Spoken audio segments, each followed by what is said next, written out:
No one knew the night ER nurse served in the army until armed gunmen stormed the Korean Mafia boss's ward. The blood pressure monitor screaming at 2:13 a.m. in St. Michael's ER wasn't the alarm anyone expected. And the woman who stepped between a rifle barrel and a sedated Korean Mafia boss, moving with the calm precision of someone who'd done this before, wasn't just a night nurse. For 8 months, the staff thought Charlize was the quiet one who restocked carts, kept her head down, and never caused problems. They thought she was timid. They thought she was forgettable. They were dangerously wrong.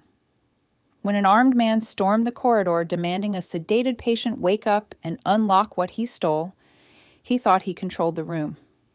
He didn't know the tired nurse standing near the medication cart had already counted the exits, mapped his stance, and spotted the second threat he hadn't seen yet. This is the story of the night. A gunman learned the difference between controlling a room and surviving one.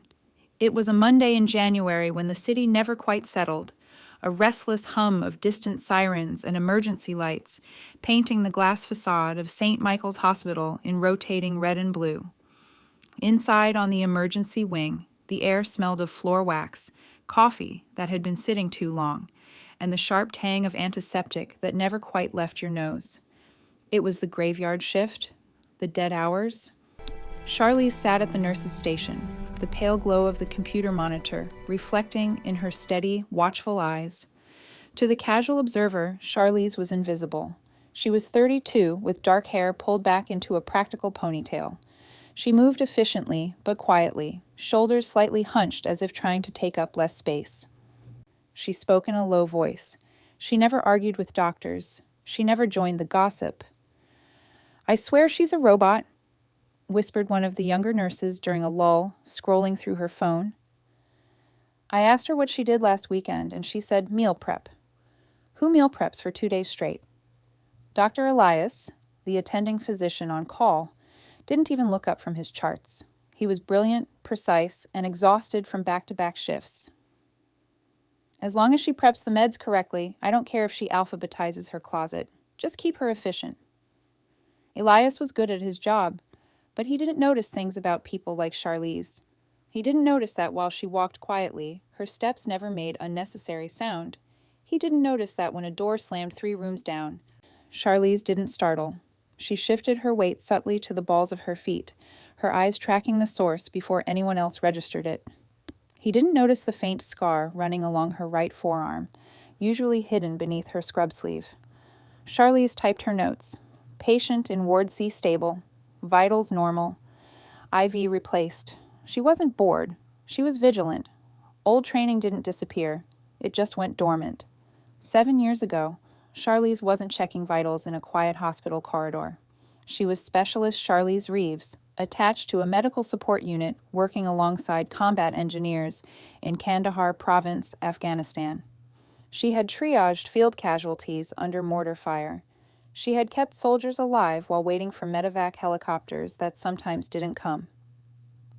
She had learned that the difference between survival and disaster was often just staying calm when everyone else was losing their minds. She'd left that life behind, or so she told herself. "Hey, Charlize," called Kathy, the beloved night volunteer who seemed to know everyone's favorite snack and always had a kind word ready.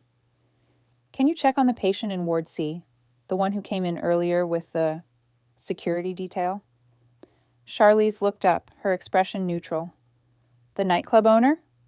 Kathy nodded, lowering her voice. "She woo. 2 men in suits came with him. They're not saying much, but everyone's whispering he's connected to, you know, Korean Mafia," the rumor went. Charlize didn't care about rumors. She cared about vitals, allergies, medications, and who might try something stupid when they thought nobody was looking. "I'll check on him," Charlize said quietly. She stood up, no wasted movement, and grabbed the medication cart. Her forearms flexed briefly as she maneuvered it down the corridor, cords of unexpected strength rippling under her pale skin before she hunched her shoulders again, hiding what she was capable of. As she approached Ward C, she heard it, a sound that didn't belong, not the squeak of gurney wheels, not the beep of a monitor alarm, the metallic hiss of automatic doors opening at the far end of the corridor, followed by footsteps that moved with purpose. Charlize stopped. The shuffle vanished. Her spine straightened slightly. Her breathing slowed. She turned her head just enough to see a man in a dark mask, heavy boots, and a rifle held low and ready, like someone who knew exactly how to use it. Charlize's blood went cold. Then immediately turned to fire. She stepped backward, positioning the medication cart between herself and the open corridor, leaving herself a narrow line of sight through the gap between supply shelves. Through that sliver of space, she watched. The masked man didn't rush. He moved with deliberate, practiced steps, scanning corners, checking angles. This wasn't rage. This wasn't impulse. This was tactical. Charlize glanced at her wrist. No smartwatch, just an old, battered field watch. 2:13 a.m. She touched her pocket. Her phone was back at the nurse's station, plugged into the charger.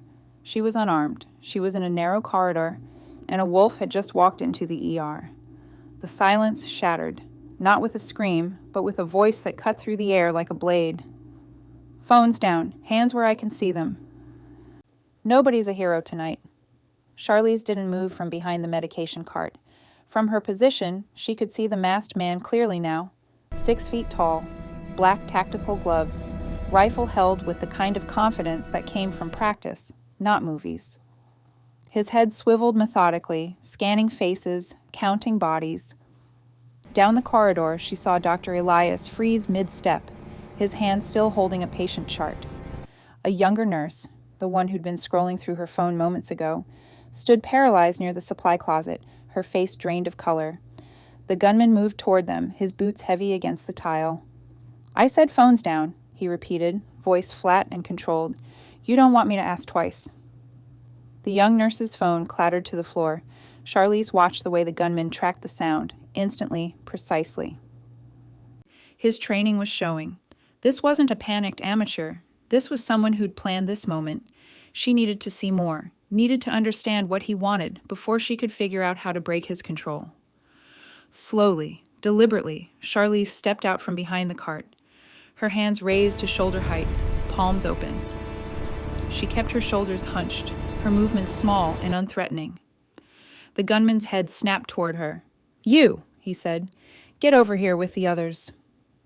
Charlize moved carefully, her eyes downcast, shuffling like someone who'd never been in a crisis before.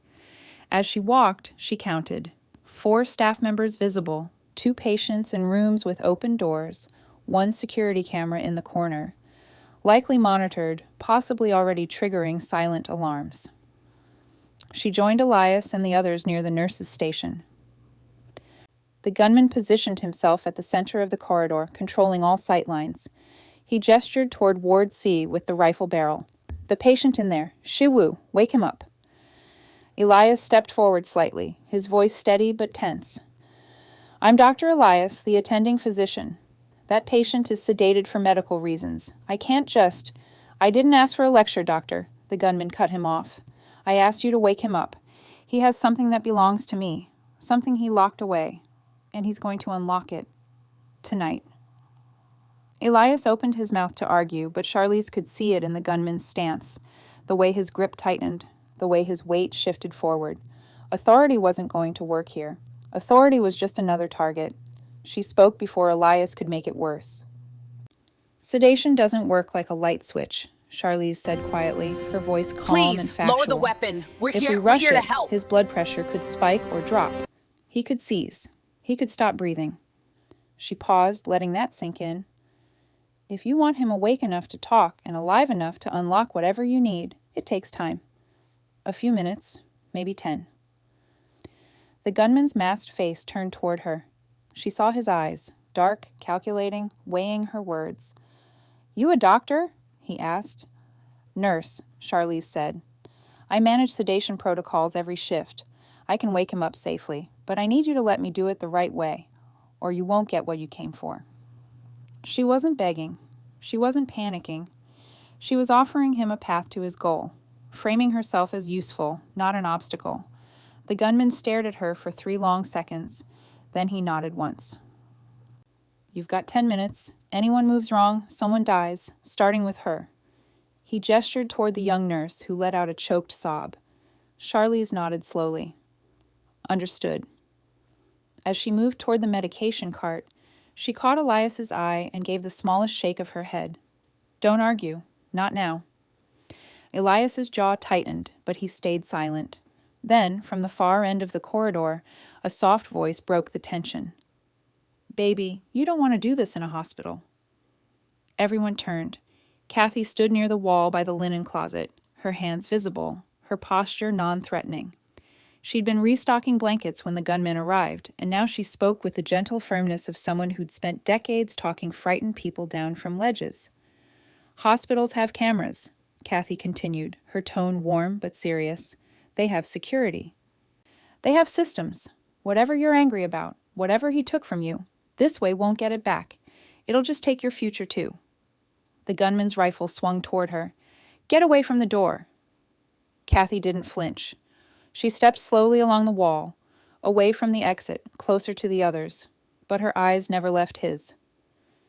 You came here angry, she said softly. But you're not stupid. So don't act stupid. For a heartbeat, the gunman hesitated. In that moment, Charlize caught Kathy's eye and gave the subtlest signal, 2 fingers lowered toward the floor. Stay low. Stay near the wall. Kathy understood without understanding why. She shifted her position, putting herself behind the corner of the nurse's station, out of direct line of fire. The gunman turned back to Charlize. 10 minutes. Move! Charlize approached Ward C's door, her hands steady as she reached for the handle. And then she saw it. Through the small window in the door, Shiwoo's eyelids fluttered, just barely. A micro-movement, You don't have easy to to do miss this. unless you'd been Let us trained to help watch you for instead. signs of consciousness in wounded soldiers pretending to be unconscious to avoid enemy attention. He wasn't fully sedated, he was aware. Charlize's pulse quickened, but her face remained blank. The gunman leaned closer to the door, his voice dropping to something colder. Wake him up, he said, or I do it my way. Charlize pushed the door open, stepping into the room where a man rumored to be a Korean Mafia boss lay watching her through half-closed eyes, and where the real danger was about to begin. Inside Ward C, the air was thick with the smell of disinfectant and the steady beep of the heart monitor.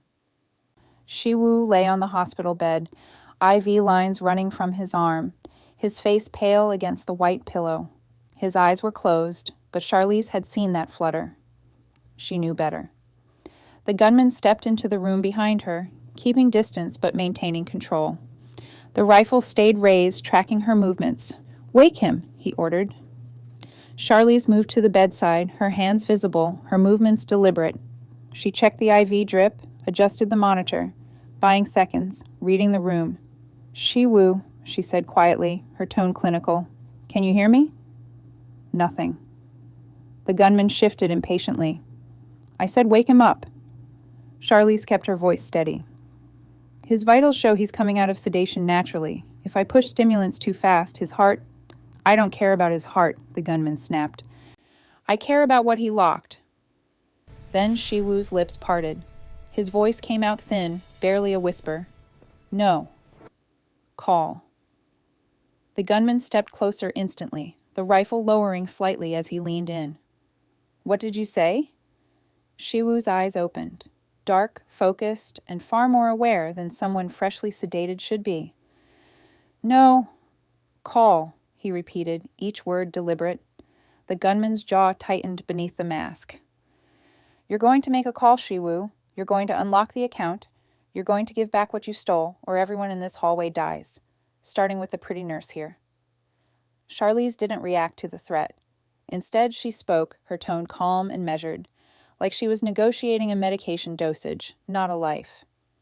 Before this gets worse, she said, looking directly at the gunman. Tell me what you actually need. Not what you're angry about. What's the outcome you came here for? The gunman's head turned toward her sharply. What? You want him to unlock something, Charlize said. That means you need him conscious, cooperative, and alive. Those 3 things don't happen if you're pointing a rifle at his face. So what do you actually need him to do? For a moment, the gunman said nothing. Then his voice came out lower, tight with barely controlled frustration. He stole access codes, digital keys, locked them behind biometric authentication only he can unlock, I need him awake enough to use his phone. That's it.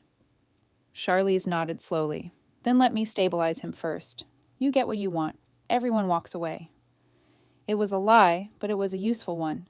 The gunman stared at her, weighing the offer. Then Shiwoo spoke again, his voice stronger now. You, not one. The gunman froze. What?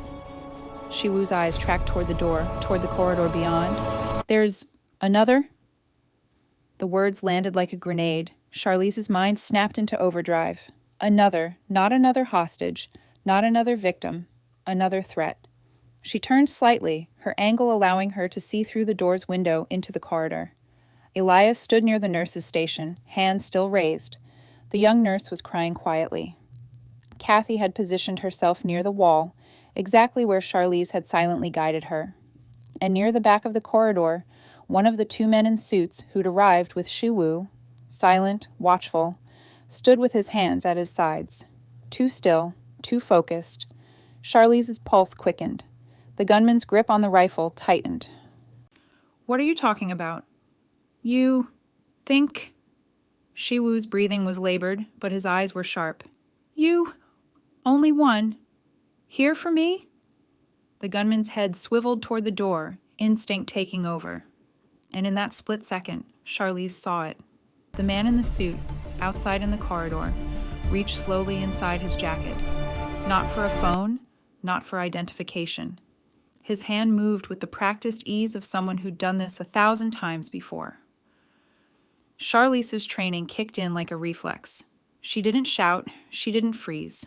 She moved, one step backward, positioning herself near the medical crash cart. Her hand hovered near the drawer where scissors, scalpels, and emergency instruments were kept. Not weapons, but tools that could become weapons if necessary. Outside, Elias saw the movement too. His face went pale as understanding hit him like a freight train. This wasn't a hostage situation. This was a crossfire waiting to happen. The ER wasn't a clinic right now. It was a battlefield, and the patients and staff were caught in the middle of something they didn't understand. Kathy, standing near the wall, saw Charlize's eyes through the window, wide, alert, urgent. She didn't know what was happening, but she understood the message. Without a word, Kathy gently placed her hand on the young nurse's shoulder and guided her down, quietly pulling her behind the cover of the nurse's station. The other staff members, watching Kathy's calm authority, began to follow her lead, crouching, moving toward cover, their panic held in check by her steady presence. In Ward C, the gunman turned back to Shiwoo, his voice dropping to something dangerous. Who else is here? Shiwoo's lips curved into the faintest, bloodless smile. You. Find out. And in the corridor, the man in the suit pulled his hand free. A compact pistol gleamed under the fluorescent lights. Charlize saw it first. Her eyes locked on the weapon, her mind calculating angles, distances, cover points, all the variables she'd been trained to process in the seconds before chaos erupted. She didn't have 10 minutes anymore. She had seconds. The man in the suit didn't announce himself. He didn't shout a warning or make demands. He simply raised the compact pistol with practiced efficiency and aimed it, not at the masked gunman blocking Ward C's door, not at the terrified staff members huddled near the nurse's station, but directly at the hospital bed where Shiwoo lay. Charlize saw the angle of the barrel, saw the cold focus in the man's eyes. This wasn't protection. This was an execution. Gun! Charlize shouted, her voice cutting through the silence like a command. Not panicked, not shrill, just loud enough to break the freeze response, gripping everyone in the corridor. The masked gunman spun toward the threat, his rifle swinging up instinctively. For one suspended heartbeat, two armed men stared at each other across 15 feet of hospital corridor, both calculating who would fire first. Charlize didn't wait to find out. She didn't rush forward like a hero in a movie. She didn't try to tackle anyone or grab a weapon. She moved sideways, fast and low, slamming her palm against the medication cart and shoving it hard across the doorway of Ward C. The metal cart screeched against the tile, its wheels locking as it tipped slightly, creating a barrier between Shiwoo's bed and the corridor. It wouldn't stop bullets, but it broke the clean line of sight. Down! Charlize barked, dropping to a crouch behind the crash cart inside the room. Outside, Elias's instincts finally caught up to the crisis. He didn't freeze. He didn't run. He dropped flat beside the gurney in the hallway, throwing his arm over the tangle of monitor cables and IV lines connected to a post-op patient, shielding the equipment and the patient from getting torn loose if chaos erupted. Near the nurse's station, the young nurse began to hyperventilate, her breath coming in short, terrified gasps. She started to stand, her panic screaming at her to run. Kathy was faster. The older woman's hand shot out and grabbed the nurse's collar, not gently, not tentatively, and yanked her down behind the heavy desk with surprising, uncompromising strength. "Stay down, baby," Kathy said firmly, her voice carrying the weight of someone who would not tolerate argument. "You run, you die, you stay, you live, pick one." The young nurse collapsed into a sobbing crouch, but she stayed put. In the corridor, the assassin adjusted his aim, trying to track past the overturned cart, his finger tightening on the trigger. The masked gunman shouted, "Who the hell are you?" The assassin didn't answer. He fired. The shot cracked through the hallway. Deafening, sharp, final. The bullet punched through the medication cart's thin metal side, sparking off a steel drawer handle, and embedded itself in the doorframe 6 inches from where Charlize's head had been a second earlier. Plaster dust exploded into the air. The masked gunman returned fire, wild, instinctive, his rifle thundering in the enclosed space. Ceiling tiles shattered. Glass from a supply cabinet exploded outward in a cascade of glittering shards. Charlize pressed herself flat against the floor inside Ward C, her mind racing through options with cold, tactical clarity. 2 armed hostiles, multiple staff exposed, no backup yet, exits blocked by shooters. She needed to change the equation. Her hand shot out to the wall-mounted panel beside the crash cart, a small recessed box with a single red button protected by a plastic flip cover. The silent alarm. She slammed it with her palm. Somewhere deep in the hospital's security infrastructure, alarms began screaming. Silent to those in the hallway, but deafening to the control room where monitors tracked every wing, every camera, every code. Then Charlize lunged for the gurney's control panel and hit the large red emergency intercom button built into its side. Her voice came out steady, controlled, and cold as surgical steel. "Code Silver, emergency wing, Ward C, active threat. Lockdown now." The response was immediate. A deep mechanical thunk echoed through the corridor as magnetic locks engaged. The heavy fire doors at both ends of the hallway, designed to contain smoke and fire, began sliding shut with hydraulic precision, their motors whirring with industrial finality. The assassin spun toward the nearest exit, realizing too late what was happening. The masked gunman cursed, his rifle swinging wildly between targets as his escape route sealed itself. The doors slammed shut with a reverberating boom that shook the walls. Emergency lights kicked on, harsh red strobes pulsing in rhythm with the lockdown protocol. The corridor became a segment, isolated, contained, trapped. Charlize pressed her back against the wall inside Ward C, her breathing controlled, her mind already running through the next 30 seconds. The masked gunman was now sealed inside with no clear exit. The assassin was trapped in the same space as his target, and everyone else. Elias, Kathy, the young nurse, and 3 other staff members were pinned in the corridor between 2 armed men who'd stopped caring about hostages and started caring about survival. And Shiwoo, the man both shooters had come for, lay sedated and helpless on a hospital bed, separated from the crossfire by nothing more than an overturned medication cart and a nurse who'd promised herself she was done fighting. Outside in the corridor, the assassin and the gunman locked eyes across the strobing red light. Neither one lowered their weapon. Kathy's voice cut through the tension, calm and impossibly steady. "Anybody else want to make this worse?" she said from behind the nurse's station. "Or are we going to start thinking about how we all get out of here alive?" No one answered. But in the silence, Charlize heard the one sound that mattered. Sirens. Distant, but growing closer. The cavalry was coming, Now she just had to keep everyone alive until they arrived. The red emergency strobes pulsed like a heartbeat, rhythmic, relentless, casting the corridor in alternating shadows and harsh light. The masked gunman stood frozen for 3 full seconds, his rifle still raised, his head turning slowly as he processed what had just happened. He wasn't in control anymore. The hospital was. You! He spun toward Ward C's doorway, toward where Charlize crouched behind the overturned cart. You just locked us in here. Charlize didn't respond. She stayed low, her eyes tracking both threats through the gaps in the cart's metal frame. The gunman's voice rose, the controlled calm from earlier cracking at the edges. You think that helps? You think security's going to storm in here with guns blazing while you're still inside? He wasn't wrong.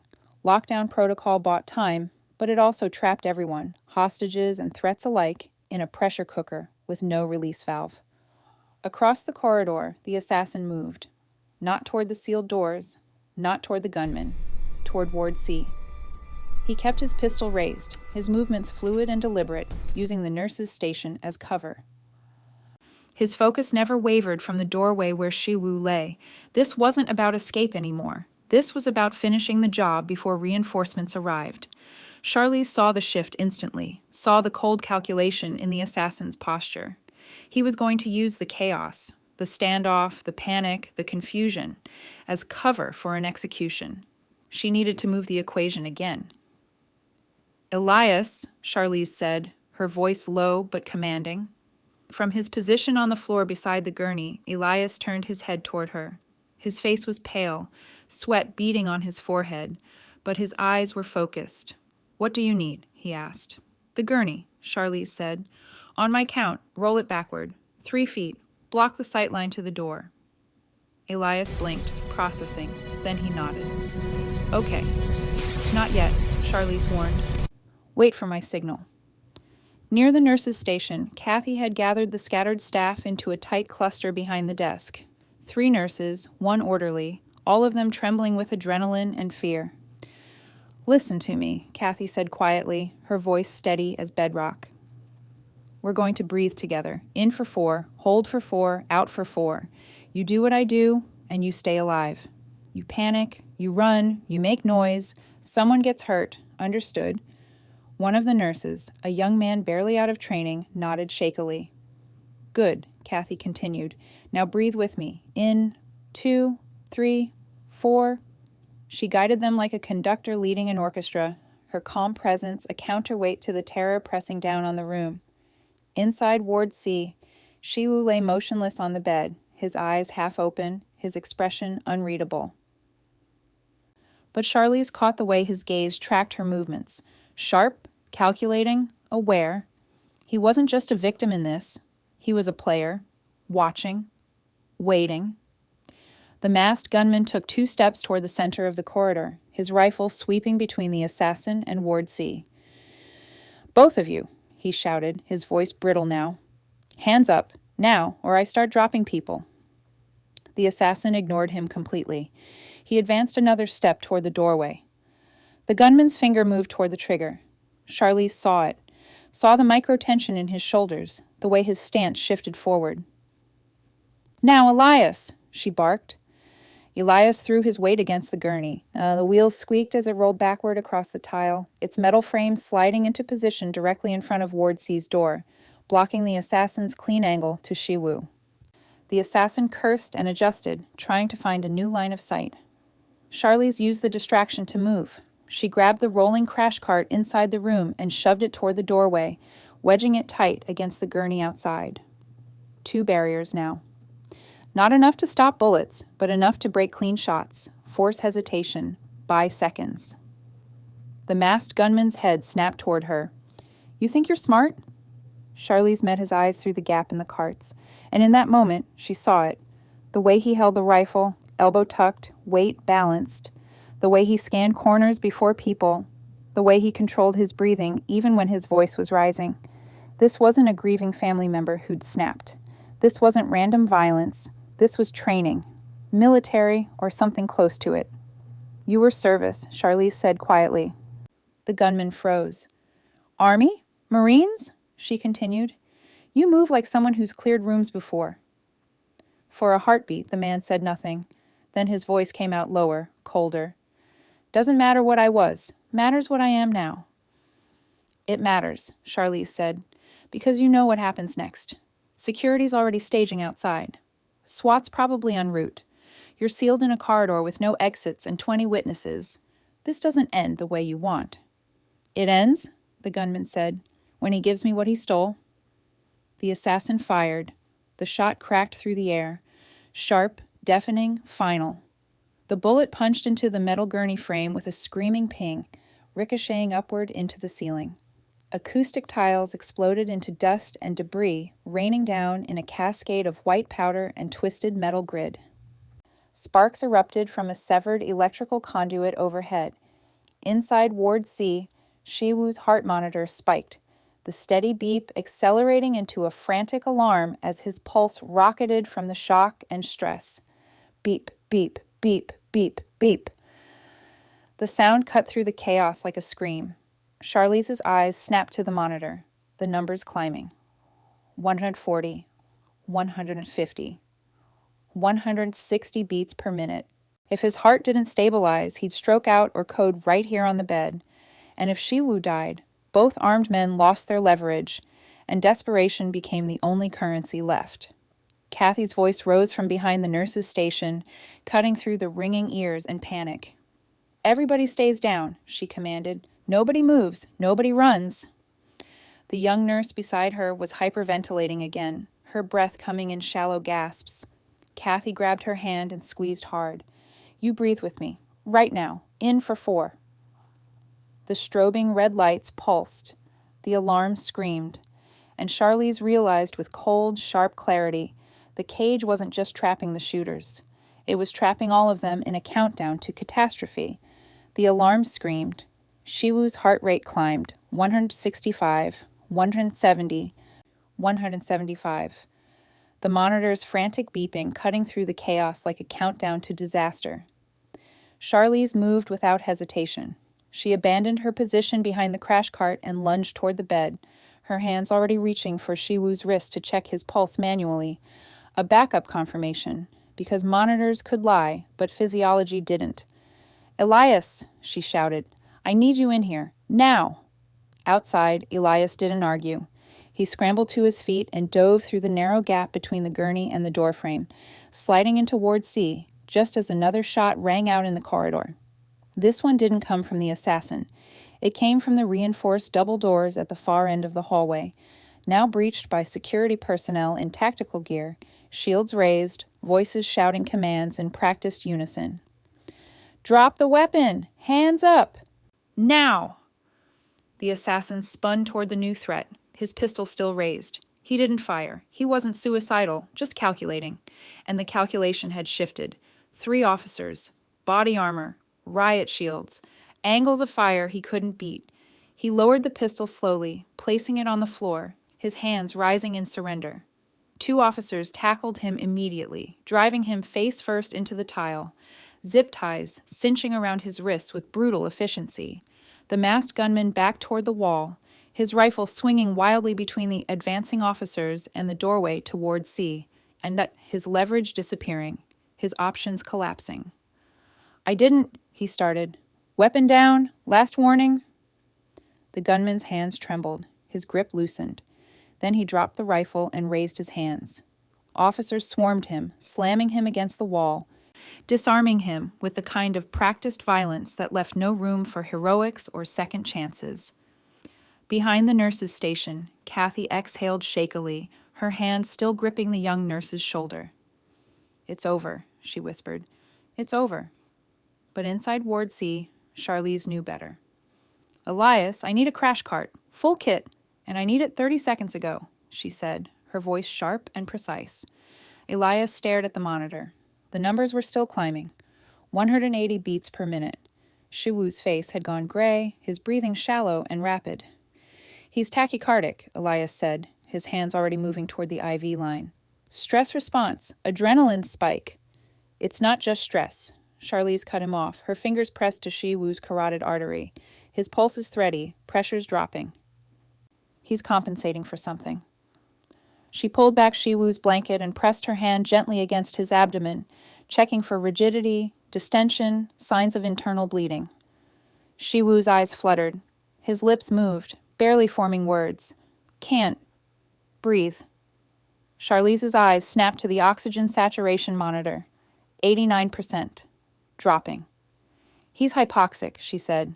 Elias, I need you to prep for intubation. If his O2 hits 85, we're tubing him. Elias moved fast, grabbing the intubation kit from the crash cart, his hands steady despite the adrenaline still flooding his system. Outside, the security team finished securing the corridor. One officer keyed his radio. Threats contained. Area secure. Medical support inbound. But inside Ward C, the threat wasn't contained. It was evolving.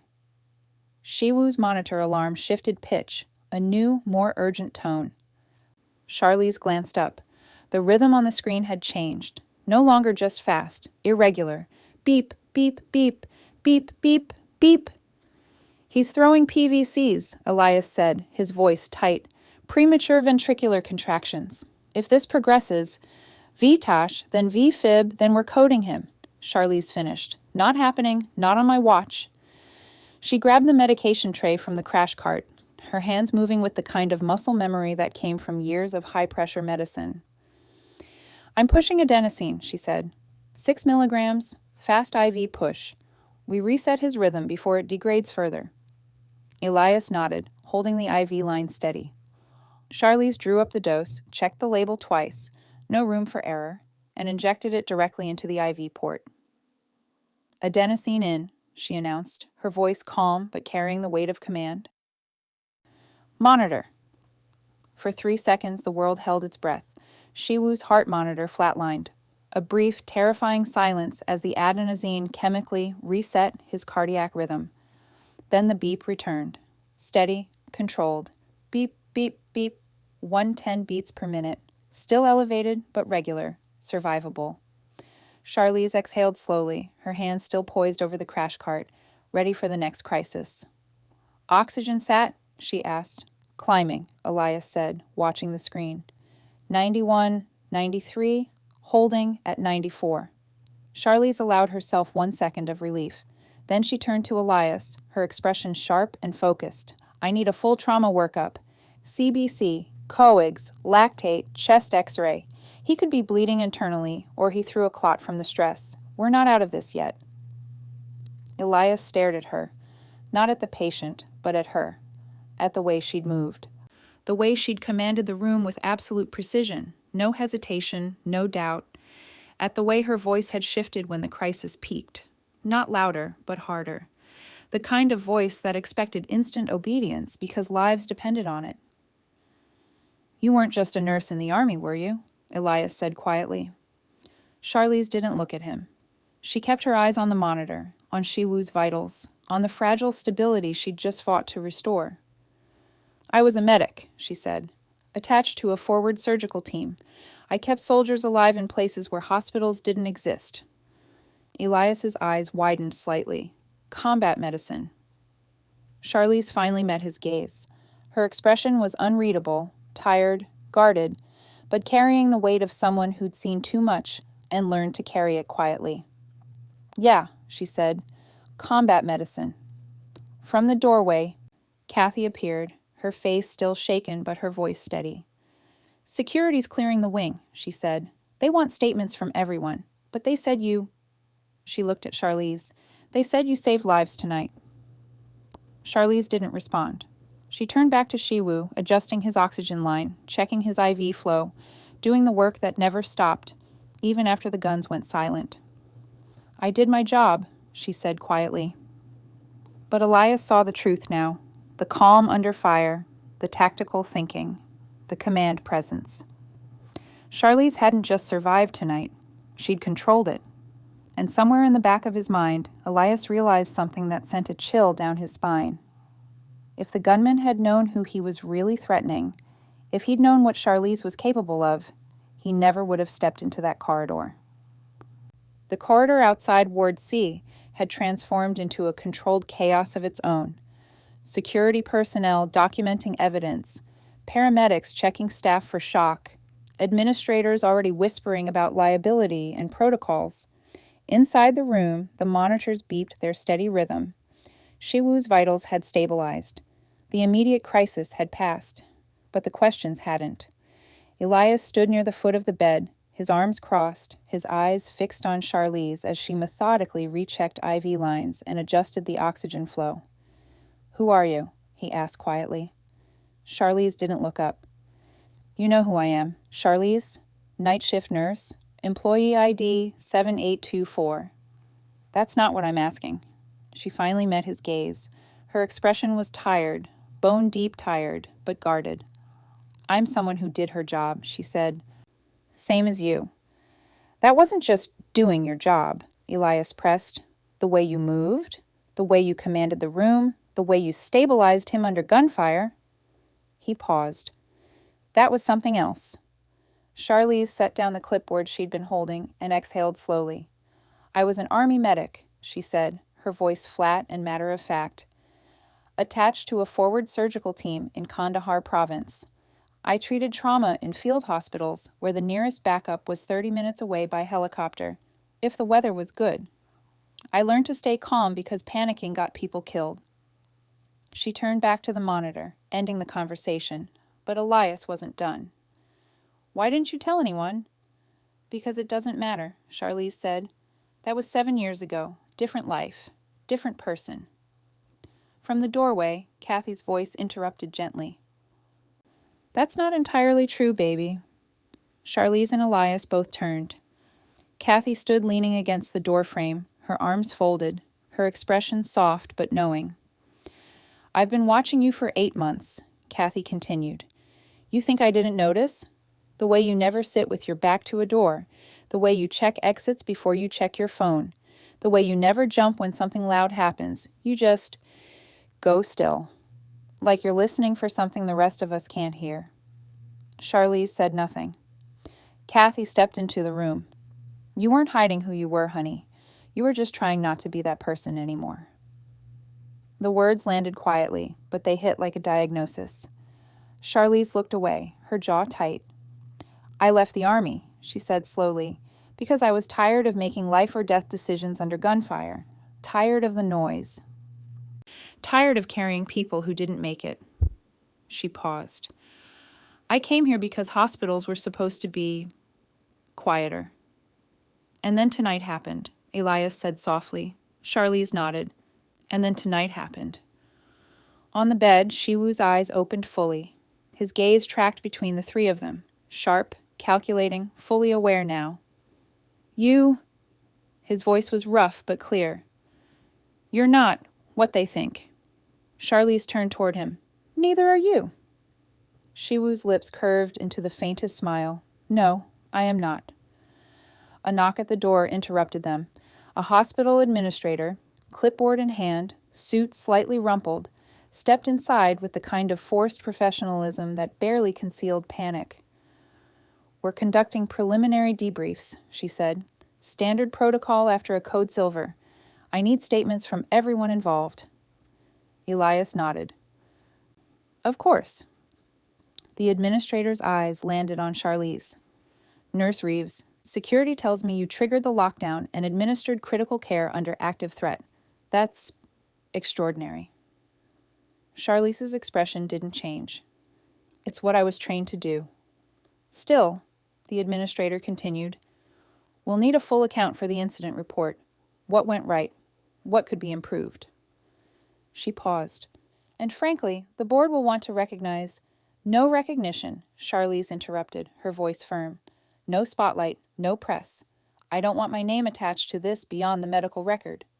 The administrator blinked, surprised. "But—" "I did my job," Charlize said. "That's all." Kathy stepped forward, her tone diplomatic but immovable. "What Charlize is saying is that tonight was a team effort. Dr. Elias protected patients. I kept staff from panicking. Security neutralized the threats. Charlize stabilized a critical patient. Everyone played their part." The administrator hesitated, then nodded slowly. "All right, we'll keep it internal, but we will need those statements." "You'll have them," Elias said. As the administrator left, Elias turned to Charlize, his expression thoughtful. "What did go right tonight?" he asked, from a tactical perspective. Charlize considered the question.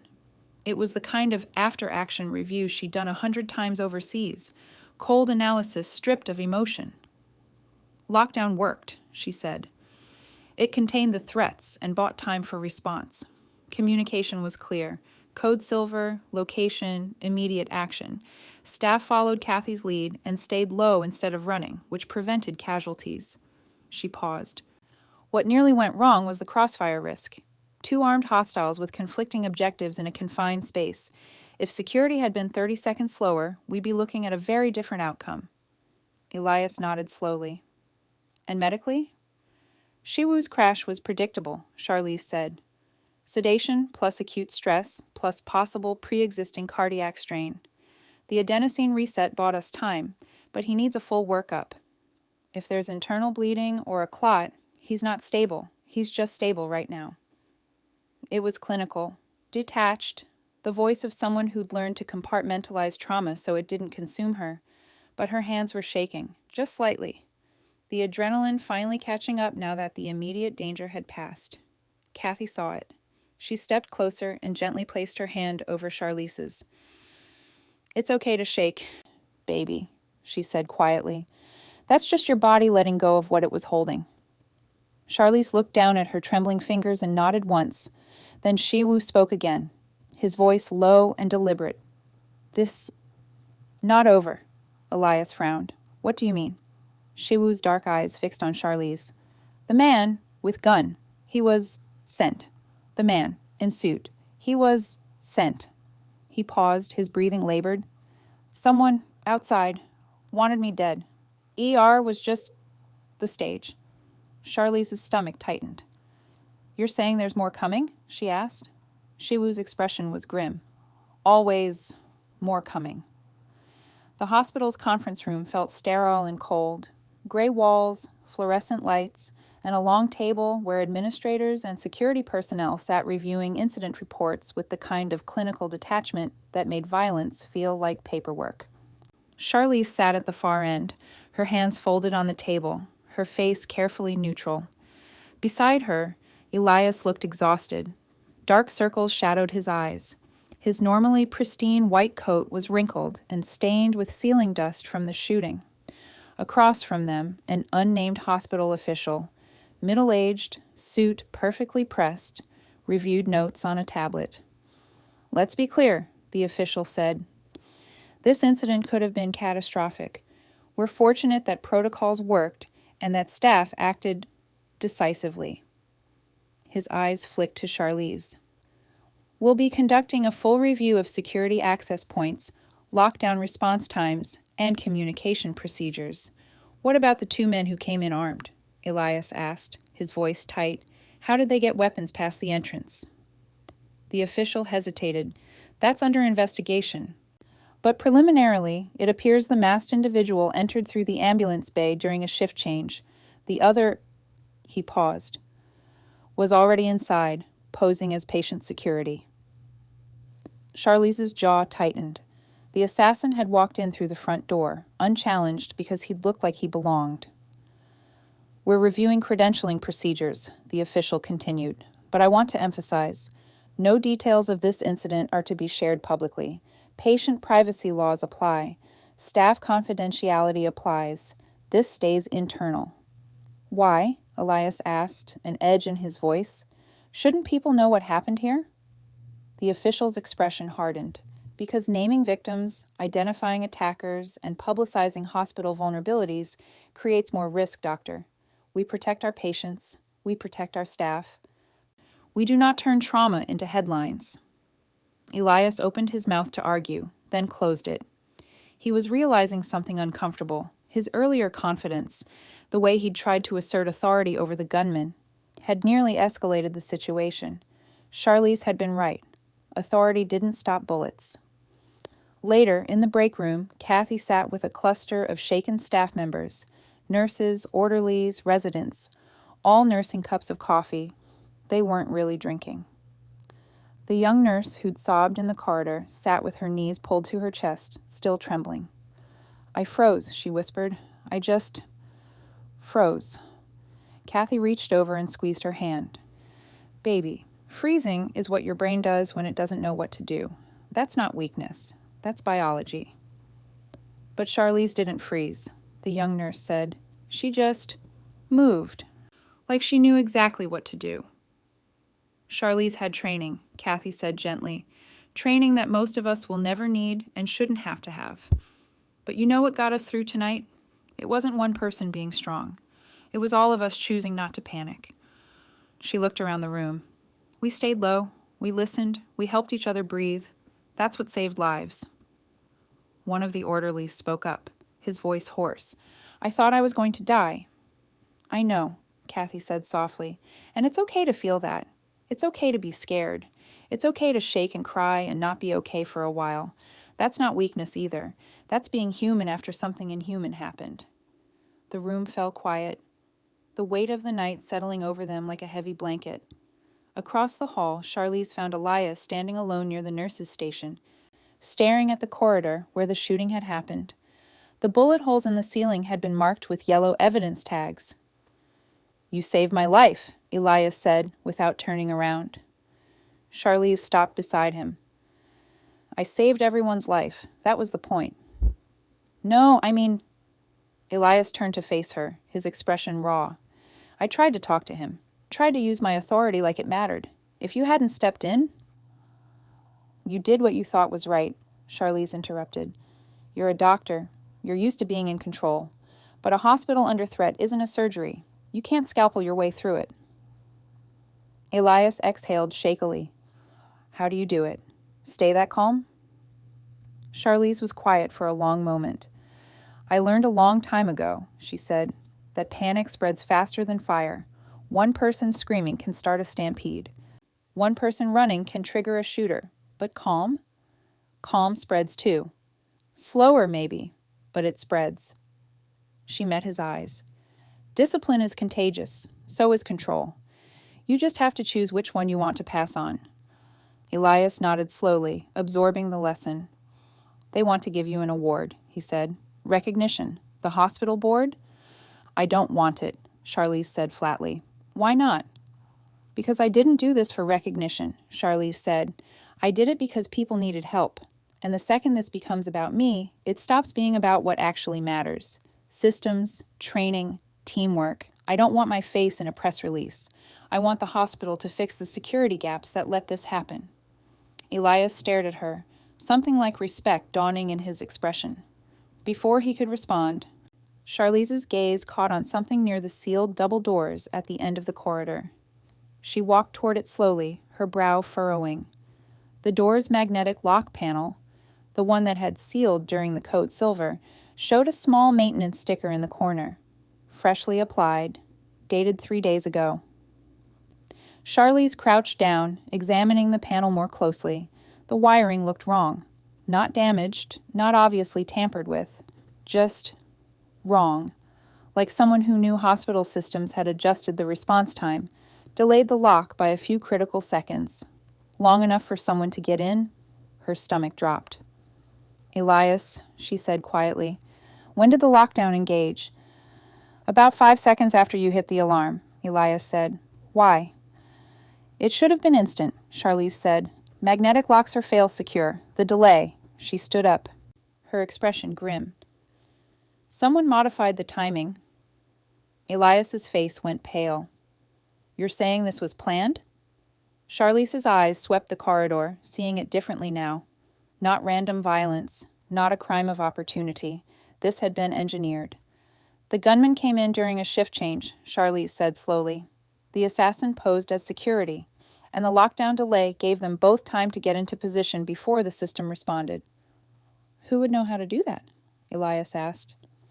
Charlize turned to him, her voice cold and certain. "Someone with inside access." 3 days later, the hospital administrator stood in the maintenance corridor with Charlize, a security consultant, and 2 engineers examining the modified lock panel.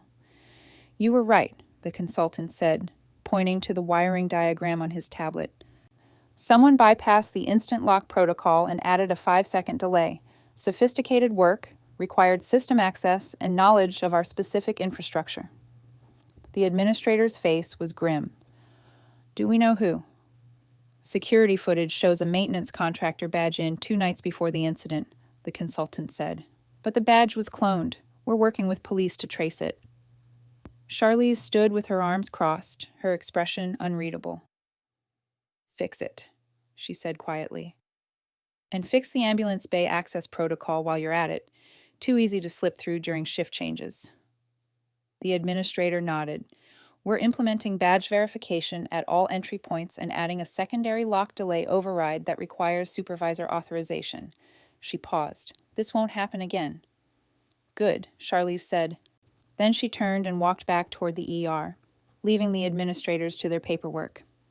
That evening, Elias found Charlize restocking the medication cart, the same mundane task she'd been doing the night everything went wrong. I've been thinking, Elias said. Charlize didn't look up. Dangerous habit. He smiled faintly. I was wrong. That night, I thought my authority mattered. Thought I could reason with someone holding a rifle. He paused. I almost got people killed.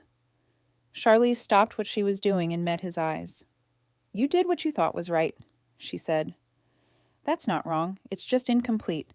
Authority works in operating rooms. It doesn't work in hostage situations. She softened slightly. You learned. That's what matters. I'm changing how I train residents, Elias said, adding crisis protocols, de-escalation techniques, recognition of when to lead and when to follow someone who knows better. Charlize nodded once. That's good leadership. Elias hesitated, then added, For what it's worth, you changed how I see courage. It's not loud. It's not dramatic. It's just steady. Charlize went back to restocking the cart. Courage is just training plus choice. You train so you know what to do. Then you choose to do it even when you're scared. In the break room, Kathy sat with the young nurse who'd frozen during the shooting.